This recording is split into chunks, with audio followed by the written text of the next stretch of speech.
ముఖ్యమంత్రి పదవికి ఉన్నటువంటి ఆ పరపతిని మరిచి ఒక బజారు మనిషిలాగా, ఒక ఆకురౌడి మాదిరిగా, ఒక చిల్లర మనిషిగా మాట్లాడుతున్నటువంటి తీరు నిజంగా తెలంగాణ సమాజం చూసి అందరూ కూడా అసహించుకుంటా ఉన్నారు.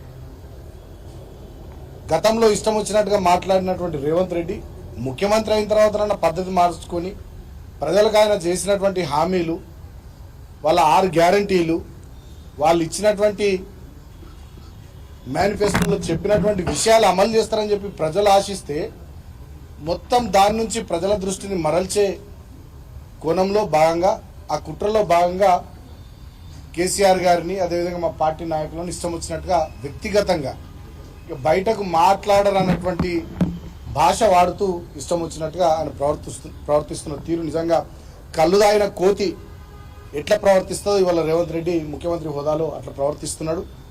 ఇవాళ ఆయన మాట్లాడినటువంటి మాటలకు సంబంధించి మేము మా సీనియర్ నాయకులు హైదరాబాద్ ఇన్ఛార్జ్ శ్రవణ్ గారు, మా ముషిరాబాద్ ఎమ్మెల్యే ముఠా గోపాల్ గారు, మా యూత్ నాయకులు గెలు శ్రీనివాస్ గారు, ఆశీష్ యాదవ్ గారు, జయసింహ గారు, మా సీనియర్ నాయకులు మన్నెగోవర్ధన్ రెడ్డి గారు, ఇతర మిత్రులందరూ కూడా వచ్చి ఇక్కడ పంజగుట్ట పోలీస్ స్టేషన్లో రేవంత్ రెడ్డి గారి పైన కంప్లైంట్ ఇవ్వడం జరిగింది. తక్షణమే ఆయన మీద కేసు బుక్ చేయాలి. ఎందుకంటే ఇటువంటివి ప్రజాస్వామ్యంలో మంచివి కావు. ఎక్కడో ఏదో సందర్భంలో ఎప్పుడో మాట్లాడిరంటే, ఏదో ఆవేశంలో మాట్లాడిరంటే ఏదో అనుకుంటారు. కానీ ప్రతీది కావాలని చెప్పి ఉద్దేశపూర్వకంగా మొన్న హరీష్ రావు గారి మీద మాట్లాడారు వైరాస్ సభలో, అదేవిధంగా కేటీఆర్ గారి మీద మాట్లాడారు నిన్న మొన్న, మళ్ళీ ఈరోజు కేసీఆర్ గారి మీద. అంటే ఉద్దేశపూర్వకంగా కావాలని చెప్పి రుణమాఫీ నుంచి ప్రజల దృష్టిని మరల్చాలని, ప్రభుత్వం ఆ విషయంలో ఫెయిల్ అయింది కాబట్టి ప్రజలు దాని గురించి మాట్లాడుకోకుండా వాళ్ళ రైతులంతా రోడ్డు ఎక్కుతున్నారు.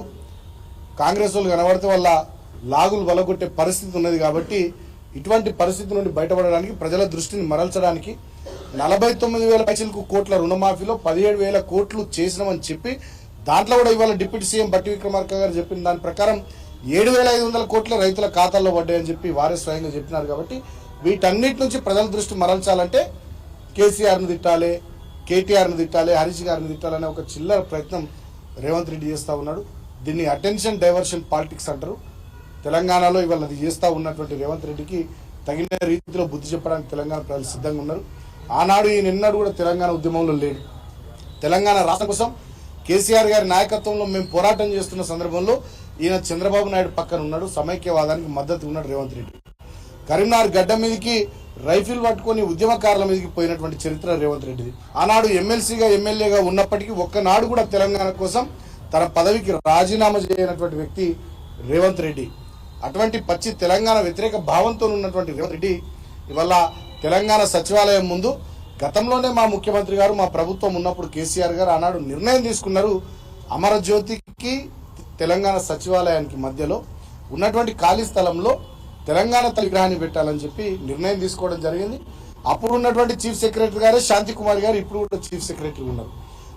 అప్పుడు ఉన్నటువంటి చాలా మంది అధికారులు ఇప్పుడు కూడా అధికారులు ఉన్నారు. అప్పుడు మేము చేయించిన డిజైన్ కానీ, రూపొందించినటువంటి మ్యాప్ కానీ, ఈ వివరాలన్నీ వాళ్ళకు కూడా తెలుసు. అయినప్పటికీ కూడా కావాలని చెప్పి తెలంగాణ అస్తిత్వమే ఇష్టం లేనటువంటి వ్యక్తి రేవంత్ రెడ్డి. కాబట్టి కావాలని చెప్పి అక్కడ రాజీవ్ గాంధీ గారి విగ్రహాన్ని పెట్టడం ద్వారా ఏదో రాహుల్ గాంధీ మెప్పు, సోనియా గాంధీ మెప్పు పొందాలనేటటువంటి చిల్లర ప్రయత్నాలు చేస్తూ ఉన్నాడు. కానీ మేము అడుగుతా ఉన్నాం మీ మీడియా ద్వారా, నువ్వు రాహుల్ గాంధీ మెప్పు, సోనియా గాంధీ మెప్పు పొందాలని ప్రయత్నం చేస్తున్నావు, కానీ మరి తెలంగాణ ప్రజల మెప్పు వద్దా నీకు? తెలంగాణ ప్రజల ఓట్లు వద్దా నీకు? తెలంగాణ ప్రజల మనసులో నీకు స్థానం వద్దా? ఆనాడంటే సమైక్యవాదానికి వత్తాసు ఉన్నావు. ఇవాళ నీ కాలం కలిసి వచ్చి నువ్వు ఇలా ముఖ్యమంత్రి అయిన తర్వాత కనీసం ముఖ్యమంత్రి తెలంగాణ కుర్చీలో కూర్చొనైనా తెలంగాణ ప్రజల మెప్పు పొందే విధంగా నువ్వు ప్రవర్తించాలి. కానీ ఇవాళ మళ్ళీ ఢిల్లీకి గులాంగిరి చేసే విధంగానే నువ్వు ప్రవర్తిస్తున్నటువంటి తీరు తెలంగాణ సమాజం గమనిస్తూ ఉంది. ఇవాళ హరగోపాల్ గారితో సహా చాలా మంది తెలంగాణ మేధావులు, కవులు, కళాకారులు, రచయితలు, ప్రొఫెసర్లు, రిటైర్డ్ ప్రొఫెసర్లు, లాయర్లు, డాక్టర్లు సుమారు ఒక 200-300 మంది ఒక బహిరంగ లేఖ రాహుల్ గాంధీ గారికి ఈ విషయంలో రాయడం జరిగింది. సో ఇప్పటికైనా భేషజాలకు పోకుండా అక్కడ రాజీవ్ గాంధీ విగ్రహాన్ని పెట్టాలనేటటువంటి ఆలోచనను విరమించుకోవాలి. ఇప్పటికే మా పార్టీ వర్కింగ్ ప్రెసిడెంట్ కేటీఆర్ గారు స్పష్టంగా చెప్పినారు. శంషాబాద్ ఎయిర్పోర్టుకు రాజీవ్ గాంధీ పేరుంది, ఉప్పల్ అంతర్జాతీయ క్రికెట్ స్టేడియానికి రాజీవ్ గాంధీ పేరుంది, మా రహదారి ఉంటుంది స్టేట్ హైవే 1, ఇక్కడ నుంచి మా రామగుండం దాకా దాని పేరే రాజీవ్ రహదారి. సిద్దిపేట, అదేవిధంగా కరీంనగర్, రామగుండం, పెద్దపల్లి రామగుండం మీదుగా పోయేటటువంటి రాజీవ్ రహదారి, అదేవిధంగా ఇంకా చాలా వాటికి రాజీవ్ గాంధీ పేర్లు ఉన్నాయి. బాసరా IIITకి రాజీవ్ గాంధీ గారి పేరుంది. అదేవిధంగా చాలా రాజీవ్ గాంధీ గారి విగ్రహాలు తెలంగాణలో ఉన్నాయి. సో మేము వాటికి వ్యతిరేకం, రాజీవ్ గాంధీ గారికి వ్యతిరేకం కాదు. ఆయన భారత మాజీ ప్రధానమంత్రి అయినప్పటికీ కూడా మేము ఒకటే మాట కోరుతా ఉన్నాం, రేవంత్ రెడ్డిని నువ్వు పునరాలోచన చేయాలి.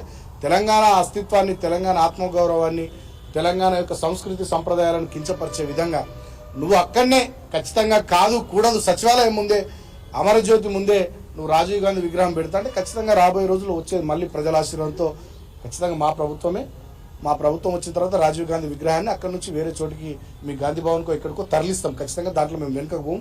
ఇప్పటికైనా అటువంటి మాజీ ప్రధానమంత్రి కాబట్టి ఆయనకు ఉండేటటువంటి గౌరవం